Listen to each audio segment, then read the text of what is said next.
یوه نوم جهیم دی. دا د هر یوه دپاره خپله حصه او خپله ډله کتاب بیان کړې ده چې دا عمل کوي د دې دوزخ، دا عمل کوي د دې دوزخ، دا عمل کوي د دې دوزخ خاوند وي. د حضرت ابي هريره رضی الله تعالی عنه څخه بیان دی، وایي اکتالا جل جلاله حضرت جبرائیل علیه السلام راوبولی یو وخت. بیا چې څنګه دی حاضر شو د پروردګار جل جلاله حضور ته، فارسله الی الجنه، ولته ولاړ شه چې ما جنت جوړ کړی دی د بندګانو دپاره، ویې ګوره دا جنت. جبرائیل علیه السلام مبارک چې راغللی په جنت یې ولیدی او هغه نعمتونه و شادۍ و راحتونه یې ولیدله چې په دې جنت کې وه. پر وګرځېدی، پر وکړېدی، ولاړی ورته. پروردګار پوښتنه ځینې وکړله، ول ای جبرائیله څنګه ځای و دا جنت؟ جبرائیل علیه السلام ورته وویله، ول وعزتیک لا یسمع بها احد الا دخلها، ول ای خدایه ستا په عزت زما قسم چې د جنت د نامه که چا واورېدله دی به داسې عمل کوي چې ځان لایق ته دې جنت وګرځوي. داسې ځای دی. خدای تعالی زموږ ستاسې و د نورو مسلمانانو په نصیب کې. جبرائیل علیه السلام ورته وویله، ول خدایه ستا په عزت زما قسم چې داسې ځای دی چې چا د نامه واورېدله دی به هغه عمل کوي چې ځان لایق ته دې جنت جوړ کړي. بیا تعالی جل جلاله ول ما دوزخ پیدا کړی دی، جهنم یې پیدا کړی دی د بندګانو دپاره، ته ورسه ویې ګوره. چې جبرائیل علیه السلام راغللی، جهنم یې ولیدی او هغه عذابونه یې ولیدل، هغه شلي و ولې پکښې کې ولیدلې چې هغه د خدای د انګاره ډکې وي، او داسې اور و چې و دنیا ته حدیث شریف وایي د یوې ستنې سپم قدر راوباسې، دنیا به تر شرقه و در غربه ټوله کباب کې لنډوله. نو پر دې وکړېدی. بیا چې راغللی اکتالا جل جلاله چې وویله، ول خدایه ستا په عزت زما قسم یې که چا د نامه واورېدله دی به د هغه ځایه څه ځان بچاوي چې هغه د تلو د جهنم دی، یعنې کوښښ به کوي چې ځان بچاو کړي. د نامه کې چا واورېدل داسې یو د خوفه، د خطر، د عذابه، د تکلیفه، د مشقته څخه ډک ځای دی. نو بیا اکتالا جل جلاله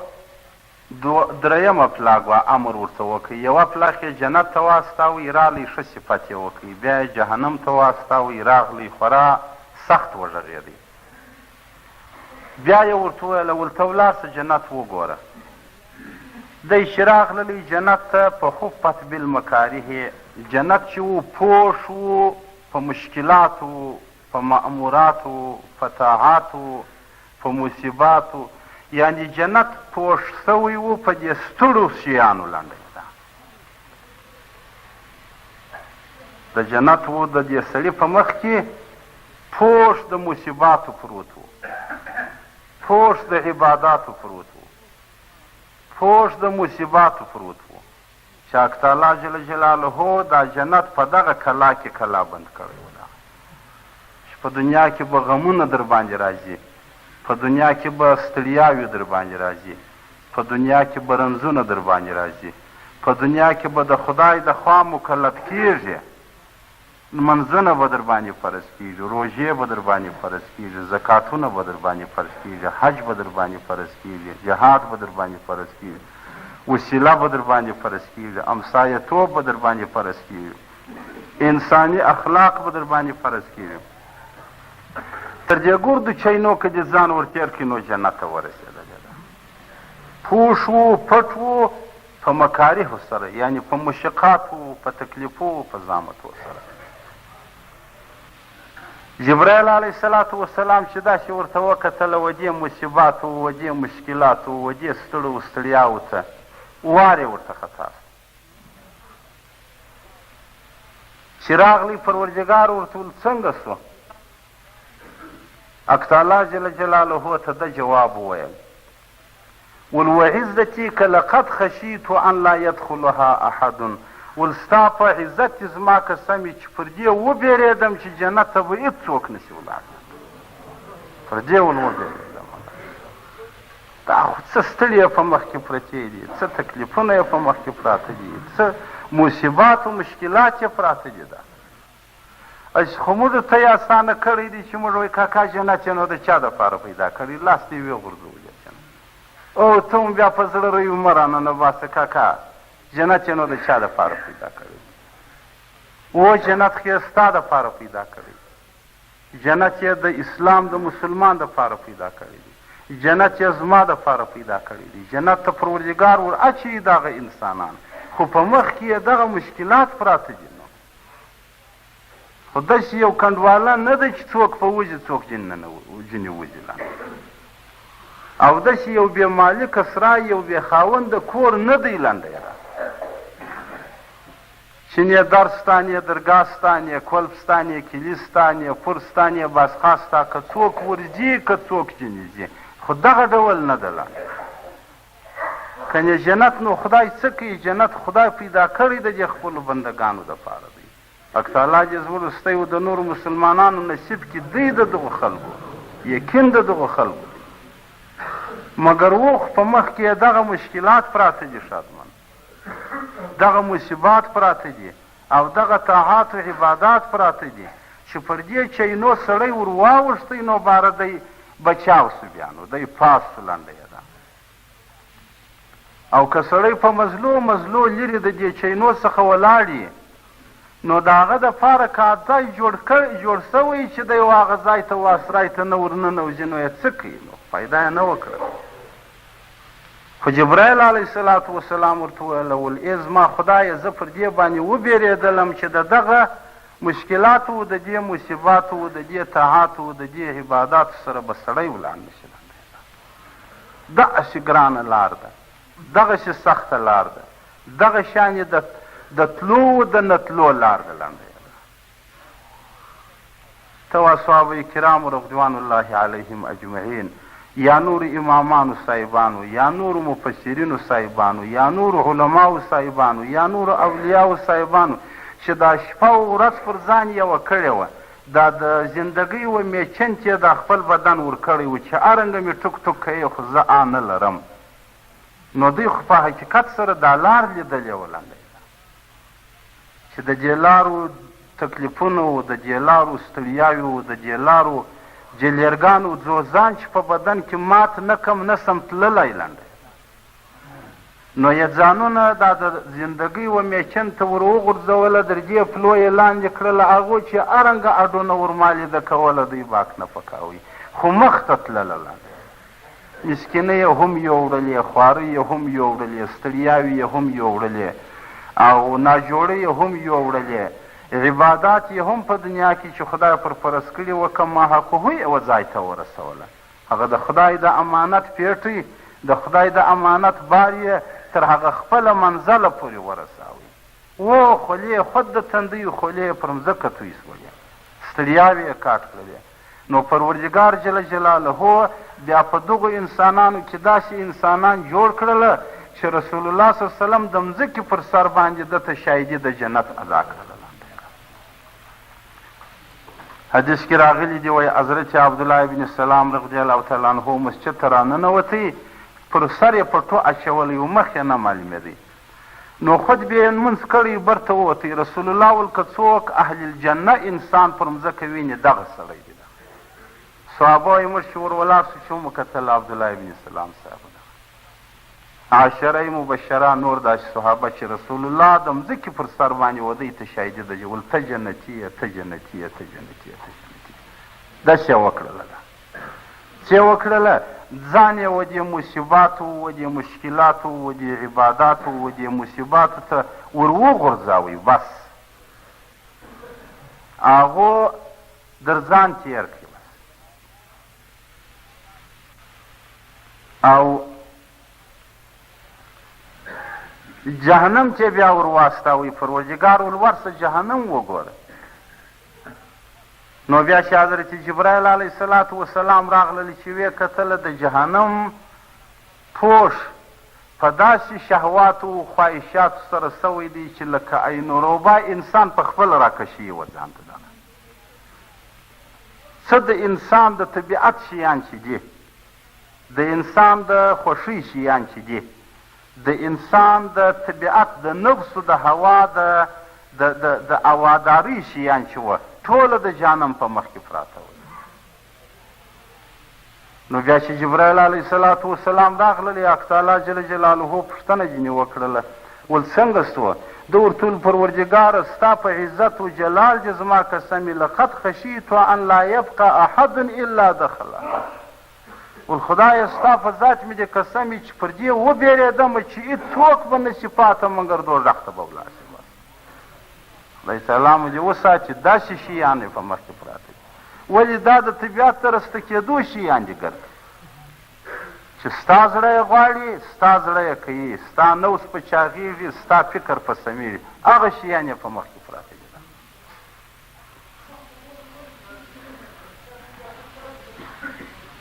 ښه نو اوس خو د دې حدیث شریفه څخه باسنده حدیث دی په ټولو کتابو کې د حدیثو هم راغلی دی علماو صاحبانو ته دا شي انشاءالله تواتر هم ثابت دی دا چې دا حدیث شریف داسې مکمل معلومداره حدیث دی د دې حدیث شریف د مضمونه سمولو تی ته څه راوفهمېدله ده د دې څه دا معلومه شوله چې ګورئ څوک د خدای در قانون لاندې زندگی تېروي دا زحمت پر ځان باندې دا جوغ د خدای د احکامو پر اوږه کښېږي دا به سیده جنت ته ځي شک نشته پکښې او که چا د خپل طبیعت و د خپل هوا و د خپل هوس زندگی تېروله د دې حدیث د دې ټوټې څه دا معلومه شوله چې دا به دغه سیده دوزخ ته ځي دا خبره موږ ته د دې حدیث څخه ګواه وفهمېدله چې خواهشات دنیا شهوات دنیا لذات دنیا طبیعت و هوا و نفس چاغول او پر بل باندې ځان په یو بره سره جوړول لنډی ده چې زه یم بل دې نه یي چې زه وایم هغه دې کېږي چې زه کوم ما ته دې څوک ګوته نه نیسي که دغه زندگی چا په دنیا کې تېروله د دغه حدیث شریف د دې ټوټې څه دا معلومه شوله چې دا لار د جهنم ده نو خدای تعالی مو دې وساتي د محمد رسول الله صلی الله علیه وسلم د خولې وینا ده دا حدیث که په خپل رسول الله راکښېني موږ ته به څه ووایي دا لار به موږ ته په دغه شکل راوښیي لکه دغه حدیث چې موږ ته راوښوله بس داسې به یقین پر کوو داسې یعنې بې ځان ته امتیازي جوړوو داسې بې بېله بېله بولو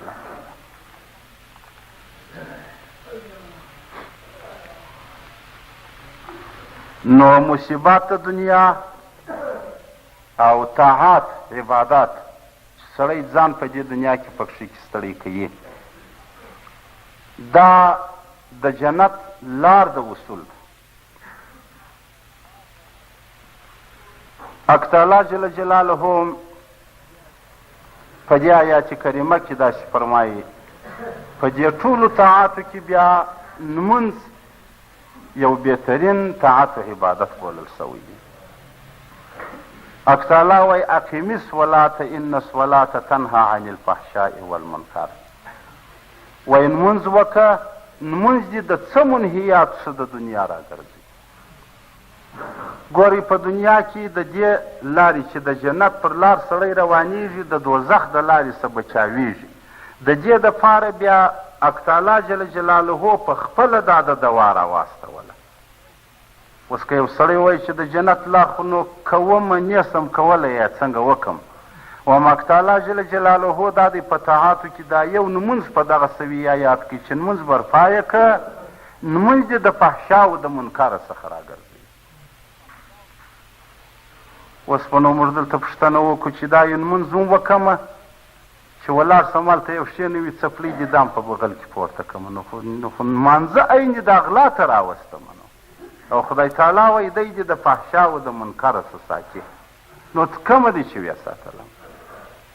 د شتې پر چایو باندې کښېنم غیبت شروع کړم نو کومه دې چې ویې ساتلم د شتې ورسمه مثلا د خبرې پر خپله نالیچه او پر خپله ګوربچه باندې کښېنم سود شروع کړم شنه پشنه یې ورکوم نو خونې وساتلم او خدای تعالی وایي ساتي دي نو چې تا بیان کوي وایي لمونځ پر 4 قسمه دی 4 رقمه لمونځ دی یو صلات البدن بولي چې په بدن په لاس په پښو په سترګو په غوږو په اندامو یې کړې ده لکه دا مو لوسی چې دا یې ولاړ او یو صلات النفس بولي چې نفس دې هم پر نمانځي یو صلات القلب بولي چې زړه دې هم پر نمانځي یو صلات الروح بولي چې روح دې هم پر نمانځي یو لمونځ به نه کوې 4 لمانځه به ګوا کوې د بدن لمونځ د نفس لمونځ د قلب د زړه لمونځ د روح لمونځ دا 4 سره چې دې ادا کړله بیا نو ته ورسه تجربه په وکړه چې پر دنیا باندې څه کولی شي حدیث کې راغلی دي رسول الله صلی الله علیه وسلم ته یو سړی راغلی ول زه ګناهګاره یم څنګه وکړم رسول الله ور ټول وخت د لمانځه دی لمونځ را سره وکړه حدیث کې بیان دی وایي لمونځ یې د رسول الله صلی الله علیه وسلم سره وکړي بارنو نبي علیه الصلاة والسلام ورته وویله ول څه سوه سړی ده ورته ویل دا یم یا رسول الله ول راسه ول زما حاجت ادا سو لنډ په لنډ ول څنګه ادا سو ول د کم کار دپاره چې زه راغلی وم هغه کار یم په خپله په دې لمانځه کې اجرا سو زما د ټولو منهیاتو څه بیا توبه ده که زما په زندګي ورنږدې لمونځ یې وکړي بس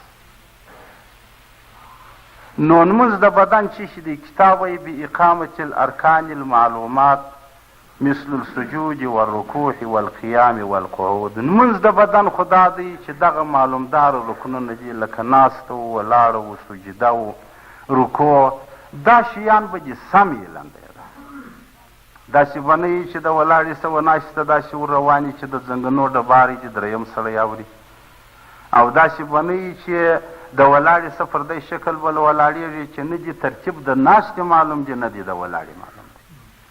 صلات البدن خدا دی چې سړی دغه ارکان چې هغه رکنونه په لمانځه کې فرض بولل سوي دي یا سنت واجب بولل سوي دي دا به سړی سم کوي صلات النفس کتاب راوړی دی وایي په دې لمانځه کې چې بیا ودرېدلې بیا به خشوع کوې خشوع څه شي ده عاجزي ده عاجزي څه شي ده آرام چین و سکون ته ویل کېږي خشوع طمانینیت به کوې دا نفس به دې هم پر لمانځه راکشه یې لنډی ده نفس به دې هم پر لمانځه لکه لاس و پښې و سر و تن چې دې پر لمانځه سو نفس چې په تا کې شته دا به دې هم پر لمانځه نفس به ذلیله کوي عاجزه کوي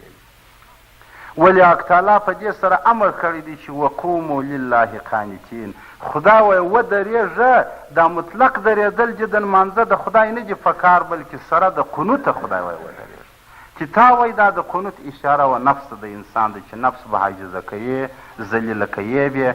څه خواهشات و څه هواګانې چې ستا په نفس کې پرتې دي دا به د لمانځه په وخت کې قاطع دا به او دریم چې دی زړه به دې پر لمانځه باندې په حضور سره او په مراقبه د بالمناجات چې دا به فرضیې چې د خدای سره په مجلس کې لګیا سوم ولې کتاب راوړي دي د فقه وایي که سړي لمونځ وکړي بیا یې د لمانځه بعد دا وویل لکه سم یې واخیستې چې ما د خدای سره خبرې وکړلې دغه سړی حنیس نه دی دا لمونځ به رایې راست خبرې دي د خدای سره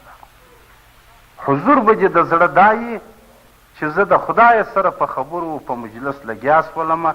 نو د خدای سره به سړی د څومره ادب خبرې کوي غږېږي به او دا لمونځ چې دی معراج د مؤمن بولل سوی دی چې د بنده معراج د خدای سره مجلس د خدای سره لمونځ کول او څلورم لمونځ د روح دی وایي هغه به بالمشاهده والمعاینه کوي داسې عبادت به کوي رسول الله وایي تعبد الله کانک تراه داسې به یې کوې لکه ته چې خدای وینې ستا و مخامخ ته خدای دی فان لم تراه فانه یراک چې ته نه وینې واضح یې نه وینم دا په ذهن کې کښېږده چې پاک خدای مې ویني بس لنډی ده ته کې نه وینې خدای خو دې ویني په زړه کې به دې دغه بالمشاهده عبادت یې لکه سړی چې مخامخ و خدای ته ولاړې خدای په سترګو ویني نو به څومره په ادب درېږي څومره به په ادب ولاړېږي څومره به په ادب ښکته کېږي دا 4 رقمه لمونځ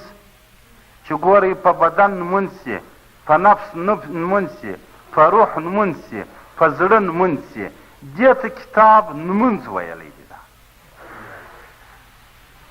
دا لمونځ چې دی تنها عن الفحشاء والمنکر دی، دا دې د څه منهیات څخه راګرځي. بیا پر دې نفس اثر لویږي، پر زړه دې اثر لویږي، پر روح دې اثر لویږي، پر بدن دې اثر لویږي.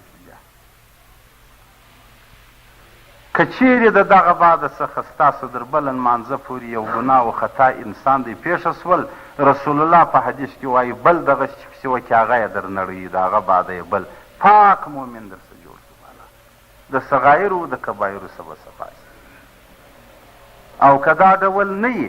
په حدیث شریف کې راغلي دي، ګورئ وایي من لم تنه صلاته عن الفحشاء والمنکر، که چاته دې لمانځه نهي د بدو کارو څه نه ورکولې، ګورئ لمونځ یې کاوئ د بدو څخه یې نه راګرځاوئ،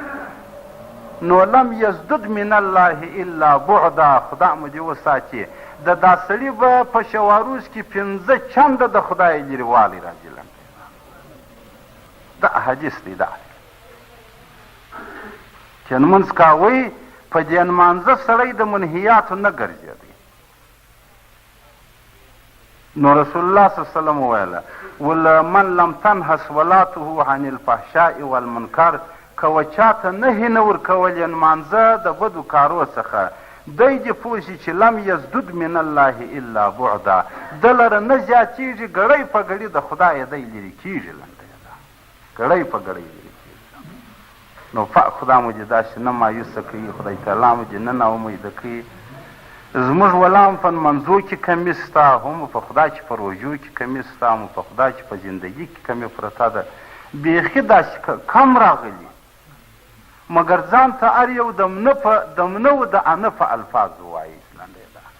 چې زه هم در ما من په دنیا کې نسته، بل وایي در ما 1.5 نسته، بل وایي در ما 2.5 5.5 نسته،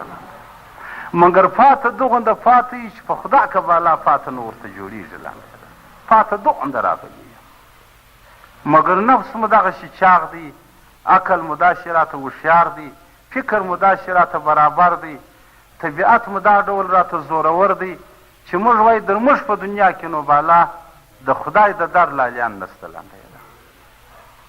در موږ بزرګان نسته، در موږ اولیا نسته، در موږ ښه خلک نسته، در موږ پوهان نسته، در موږ رسېدلي نسته.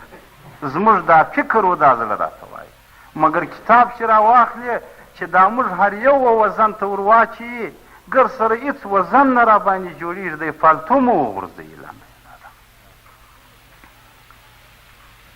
نو خدای تعالی دې را جوړه کړي. لنډۍ ده په موږ کې بیخي سخته کمي پرته ده. دا ډول عبادات چې د انسان سره یي، رشته هم دا دی په هغو عبادات سره د خدای نعیم جنت پیدا کېږي. په مصیباتو کې کتاب بیان کوي، وایي مصیبت هم پر 4 قسمه دی. یو انسان چې خدای ازمایي، یو بلاء البدن بولی چې ابتلا په بدن د انسان خدای کوي،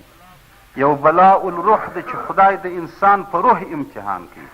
یو بلاء القلب ده چې د انسان په زړه امتحان کوي، یو بلاء النفس ده چې خدای د انسان په نفس امتحان کوي. په 4 ابتلاګانو امتحانو کې انسان غښتی پروت دی،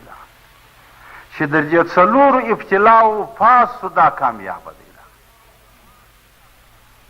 بلا د بدن یعنی امتحان د خدای په بدن سره چې دی، وایي دا بالامراض دی چې په خدای تعالی مرضونه پر مقرره دي،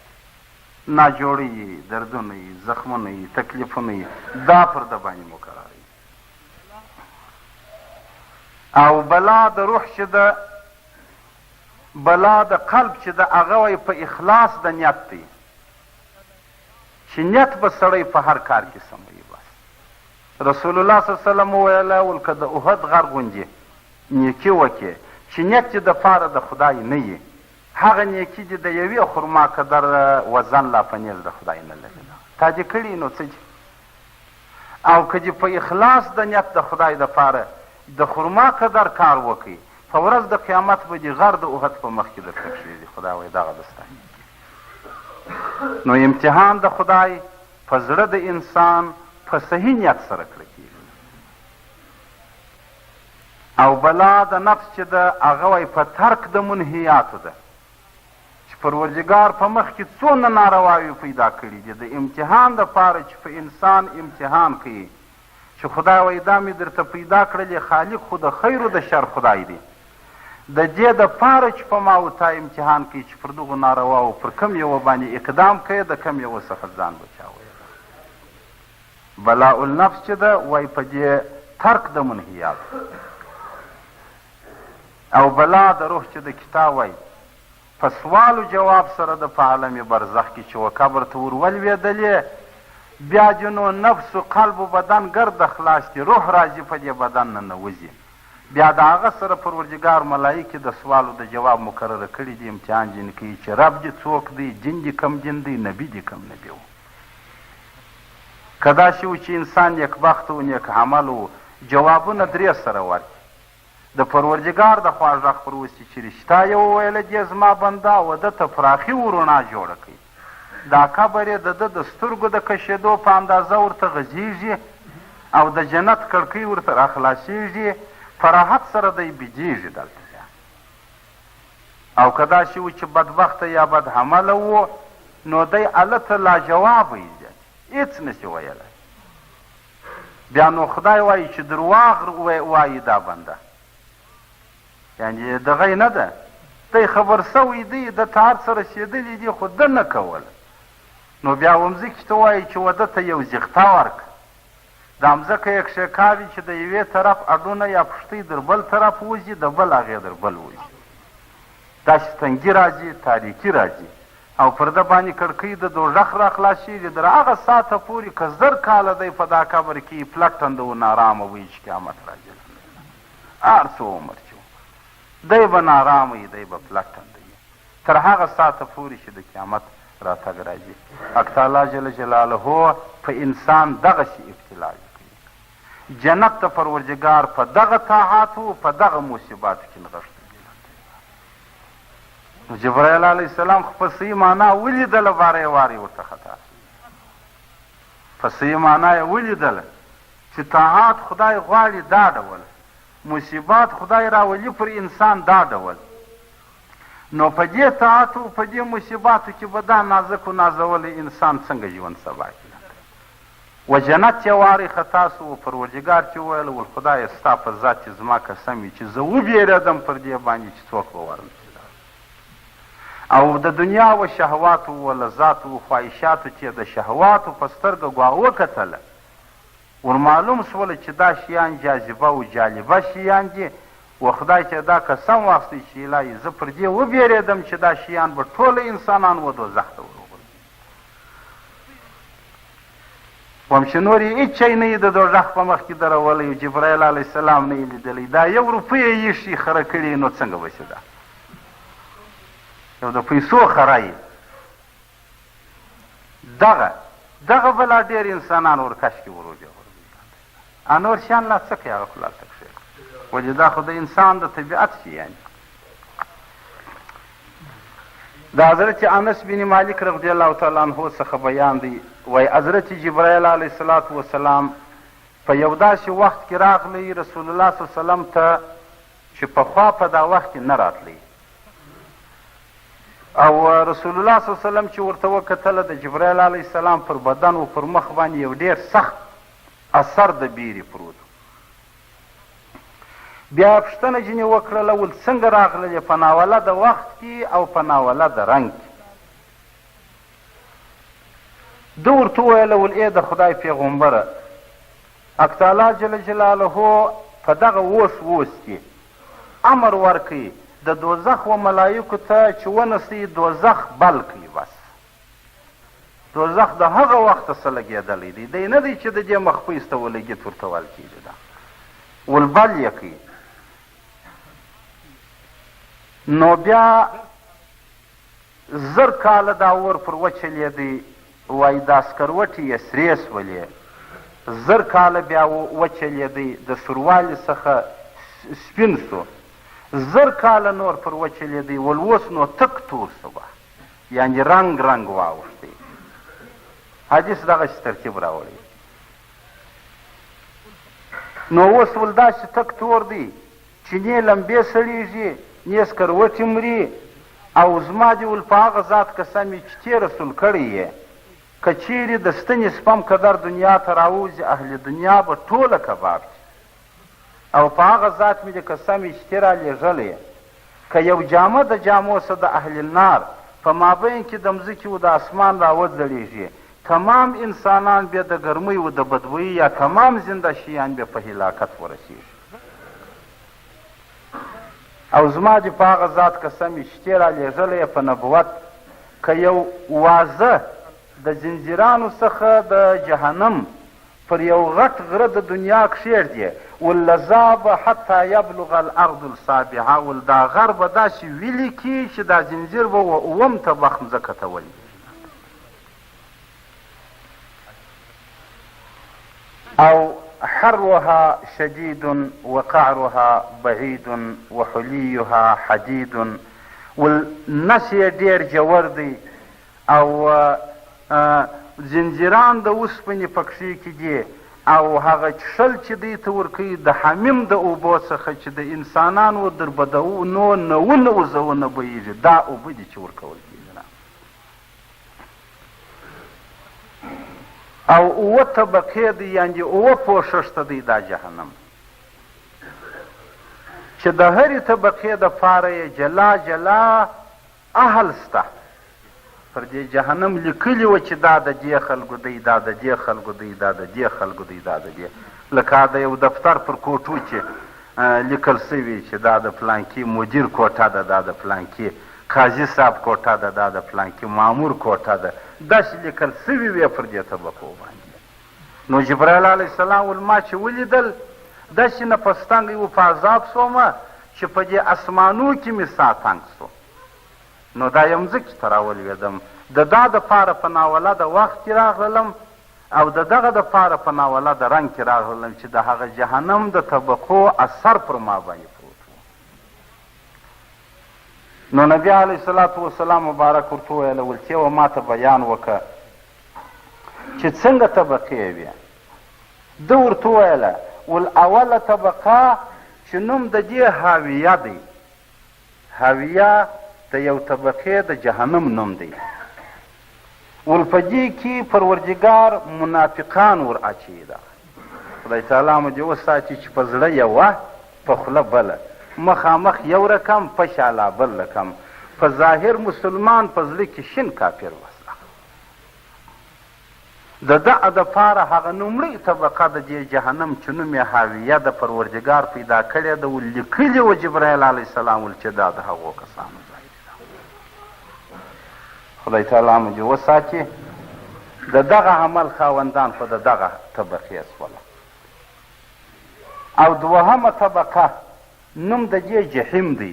ول و دې ته مشرکان خدای ورغورځوي چې مشرکې بت پرستي کوي ګو پرستي کوي آدم پرستي کوي لنډۍ ده مشرکان خدای ورغورځوي درېیمه طبقه نوم یې ول سقر دی په دې کې هغه مرتدان چې پر اسلام باندې یې د اسلامه صبر ته واویستایي هر ځای چې ګټه ولیدله په هغه اتڼ کې ځغلي بسته صابي دا بولي چې پر یو دین یې د هغه څخه واوړي یا بل دین ته ولاړ سي یا فرض یې که بې دینه جوړ سي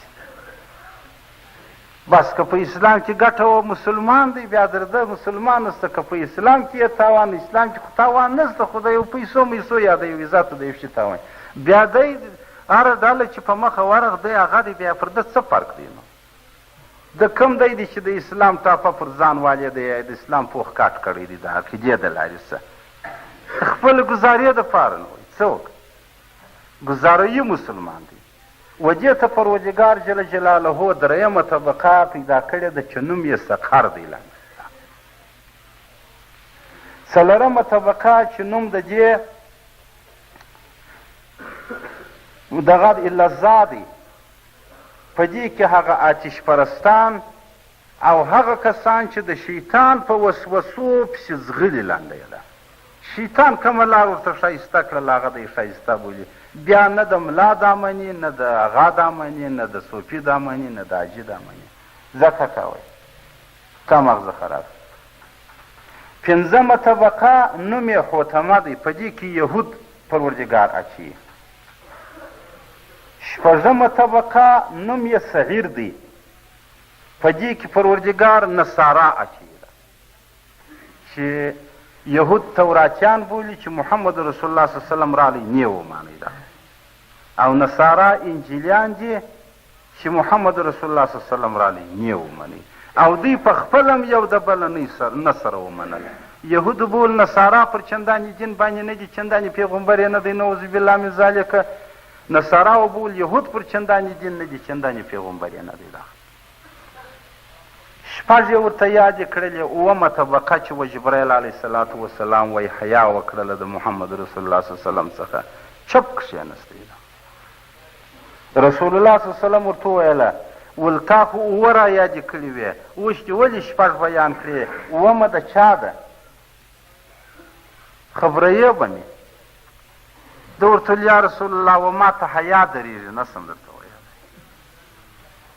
ګورې جبرایل علیه الصلاة وسلام یې په فقط ویلو د محمد رسول الله څخه شرمېږي. موږ ورته یې دفاع خدای وساتي، په کولو یې نه شرمېږو. نو بیا رسول الله صلی الله علیه وسلم ورته وویله چې یا خامخا بې راښیې، دا څوک دي؟ وایي جبرایل علیه الصلاة وسلام ورته وویله ول په اومه طبقه کې هغه اهل الکبائر د امت څخه ستا د امت ګناهګاران پروردګار وراشي چې دوی مړه سي بې توبې مړه سي، بس توبه پر ګناه باندې نه وکاږي یا یې نه کاږي. نو مرګ څه به باور دی؟ نو مرګ خو سړي ته درګاه نه ورټکوي چې کوچنی سړی اول ورته راواستوي چې څوک یې هغه وایي مرګ یې مړ، څوک غواړي پلار دې غواړم. نو چې مرګ باندې رارې کېږي یا د دې خوا رخصت و چټۍ وراخیستلی توبه ورته وکاږي، داسې خو نه دي سوي. ول هغه بې توبې انسانان چې پر ګناه کبیره باندې ولاړ شي، هغه امتیان به دي په ورځ د قیامت پروردګار و دغه طبقې ته د جهنم ور واچوي. حدیث کې بیان دی، وایي فخر نبی صلی الله علیه وسلم مغشیا علیه، محمد رسول الله صلی الله علیه وسلم د شتې سترګې پټې شولې، بېهوښه شو لاندې. حضرت جبرایل علیه الصلاة وسلام وایي دی راپورته کوي، د ده مبارک بدن یې په دې جګر کې تکیه کوي، پر دې مخ باندې یې وایي دا خپل لاس ورتېراوي یا دا خپل بدن ورتېراوي. ول احزنتک یا رسول الله، ول غمجن مې کړلې ای د خدای رسول، ما خو خپله نفستنګي تا له راخیستې وه، ته مې در ځان په زیاته و په غټه نفستنګۍ کې واچوه. او جبرایل علیه الصلاة وسلام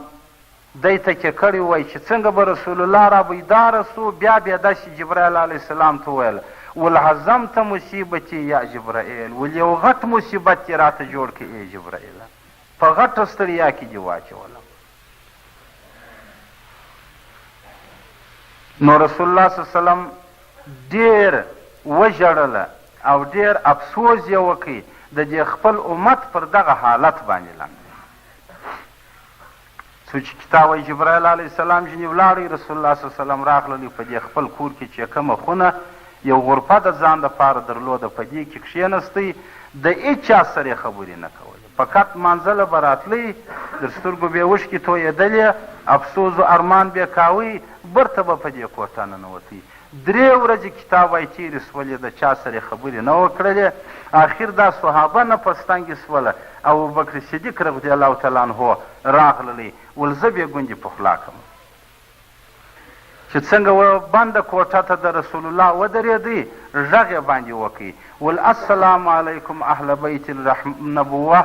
هل الی رسول الله من سبیل، ول سلام دې پر تا ای خاندان د نبوت، اجازه ده چې دلته درسمه. رسول الله صلی الله علیه وسلم وایي هېڅ نه ورته وویل، اجازه یې نه کړه. کنې هغه ګران صحابي په صحابو کې دغه او ابوبکر صدیق صاحب دا خیال سو چې دا خفقان یې لږ شخصي زما څخه دی، وایي په غلبلو په نارو ناامیده د دې کوټې څخه د رسول الله را روان. بیا حضرت عمر رضی الله تعالی عنه ورغلی، بیا ورته ودرېدی، ول السلام علیکم اهل بیت الرحمه هل الی رسول الله من سبیل، ول سلام دی پر تا ای خاندان د نبوت، لار اجازه ده چې در لره درسمه.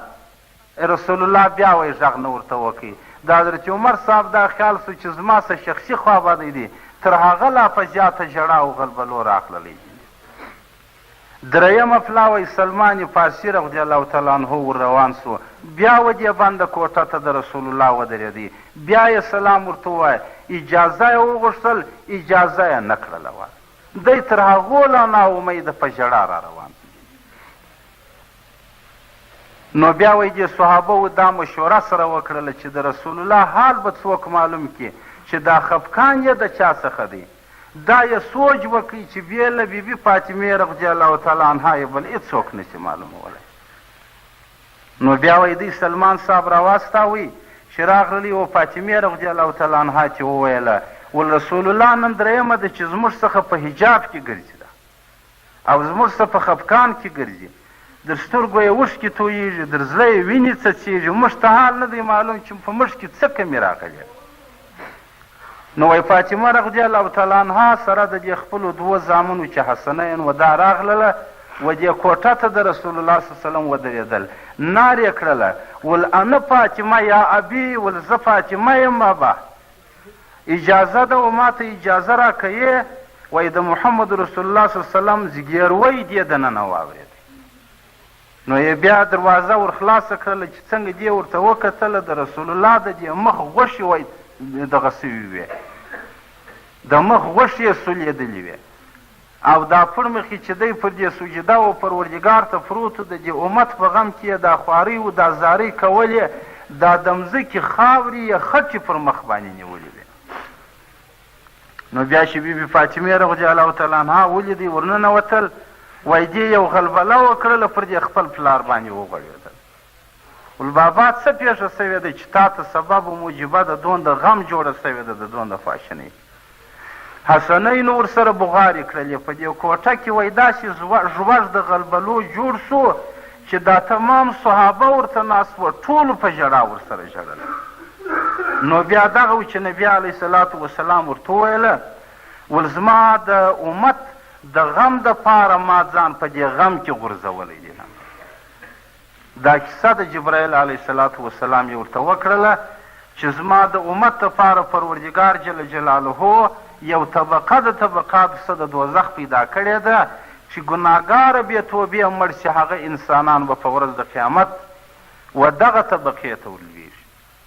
نو بیا وایي دی په دغه غم و په دغه پریشاني و په دغه افسوس کې و، حتی بیبي فاطمې رضی الله تعالی عنها وایي پلو پورته کوي، حسنین و پروردګار ته لمنې کړولې، محمد رسول الله دعا کول، تعالی جل جلاله دغه آیات کریمه پر نازل کړي چې ولسوف یعطیک ربک فترضی، ول ای رسوله مه ناراضه کېږه او ای رسوله مه خفجان کېږه، مه غمجن کېږه، زما دې ول په خپله خدایي قسمې چې تا ته به زه داسې مقام د شفاعت درکړمه چې تا راضي کومه لنده یې ده، نارضا دې نه پرېږدم. رسول الله ورته ویل ای خدایه زما دې ستا په ذات قسم چې زما یو امتي د امتیانو په دوزخ کې لکه زه ستا سره راضي سم چې حق هم را خلاص نه کړم. نو حق تعالی دې موږ ته توفیق د عمل راله راکړي خدای. ول دا رنګ دې ډېر تغیر سوی دی.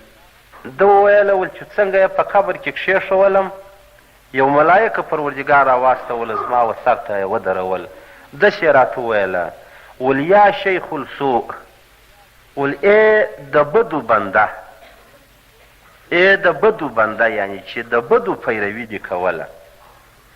وعد ذنوبي وسوء افعالي، زما یې هغه ټولې بدۍ را یادې کړلې او ټولې یې زما په مخ کې کښېښولې. وضربني بعمود فاشتعل جسدي نارا، ول دی نه و چې یو غمشنه و یو لښته، ول یو تنبه د دې اور یې په غېږ کې و چې په دې ووهلم دا تمام ملک اور را سره واخیستی ده. خدای تعالی مو دې وساتي ناخبره یو چې حقیقت سي. حدیث شریف کې رسول الله صلی الله علیه وسلم وایي الناس نیام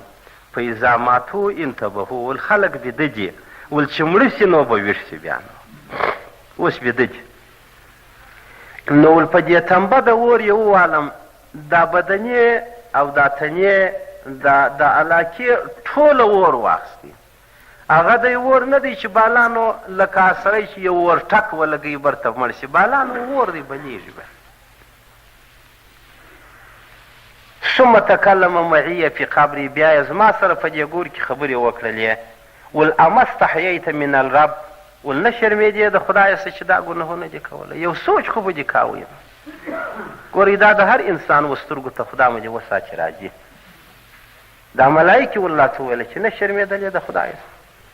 چې داسې دې پر خپل سر باندې رابار کړی و، داسې دې د هېچا هغې پر غوږ باندې نه نیوله، داسې دې و هېچا ته نظر و التفات نه کوئ.